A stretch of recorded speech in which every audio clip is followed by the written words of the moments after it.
తల్లి 2019లో కరెక్ట్ గా 21 రోజుల ముందర నేను మంగళగిరి అభ్యర్థిగా మీ ముందర నుంచున. ఆనాడు వాస్తవంగా మీరు ఎదుర్కొన్న సమస్యలు నేను తెలుసుకోలేకపోయా.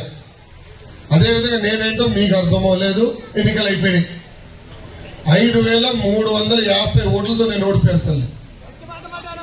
ఓడిపోయిన దగ్గర నుంచి నేను వదిలిపెట్టలేదు తల్లి నియోజకవర్గాన్ని. గతంలో ఎవరిని ఓడిపోతే వెళ్ళిపోయేవారు, పనిచేసేవారు కాదు. అలాంటిది నేను ఓటమి చెందినా కూడా మంగళగిరిలోనే ఉన్నా. మంగళగిరి ప్రజలకి నేను సేవ్ చేసిన తల్లి.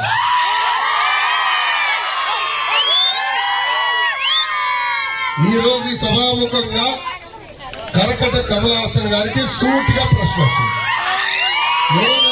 కరకట కమల్ హాసన్ తెలీదా? అరే మీకు తెలియలేదా? ఇక్కడే చెప్పండి. అరే నువ్వు ఆగమ్మా, పెద్దమ్మకి తెలియదంట చెప్పని. అమ్మా బాలబాబు గారు తెలుసు కదా, పవన్ అన్నా తెలుసు కదా, వాళ్ళిద్దరు కదా అద్భుత నటుడు ఉన్నాడు. అతని పేరు కరకట్ట కమల్ హాసన్. మన నియోజకవర్గ శాసనసభ్యుడు ఆల రామకృష్ణారెడ్డి గారు. ఆయన ఎంత అద్భుతంగా నటిస్తాడంటే 6 నెలల క్రితం నేను రాజీనామా చేస్తున్నా, ముఖ్యమంత్రి గారు అనేక హామీలు ఇచ్చారు నియోజకవర్గానికి, ఏ ఒక్క హామీ నిలబెట్టుకోలేదని చెప్పినాడు. ఆనాడు ఆయనే చెప్పారు, నన్ను మంత్రి చేస్తానని చేయలేదన్నాడు. నియోజకవర్గానికి 2,000 కోట్ల రూపాయలు ప్రతి సంవత్సరం ఖర్చు పెట్టి అభివృద్ధి చేస్తానని ముఖ్యమంత్రి గారు చేయలేదన్నారు. ప్రజలు అనేక ఇబ్బందులు ఎదుర్కొంటున్నారు, బాధల్లో ఉన్నారు, వాళ్ళ సమస్యలు నేను పరిష్కరించలేకపోతున్నారని ఇక వద్దు నాకు రాజకీయాలని రాజీనామా చేసి షర్మిలా గారి ఎన్నికల పరిగెత్తుకుంటూ వెళ్ళాను. తర్వాత 2 నెలలు ఏమైందో నాకు తెలియదు, ఏం మాటలు కుదిరినా నాకు తెలియదు. మళ్ళీ సడన్ గా ముఖ్యమంత్రి గారి ఇంటి ముందర కంపెట్టాడు కరకట్ట కమల్ హాసన్. పక్కన కట్ చేస్తే సీను ముఖ్యమంత్రి గారు కండ వేస్తున్నారు.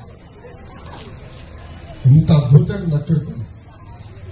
ఇలా ఎన్నో నటులు చేస్తాడు. రేపు వస్తాడు మళ్ళీ క్యారేజ్ పట్టుకుని పొలంలోకి వస్తాడు.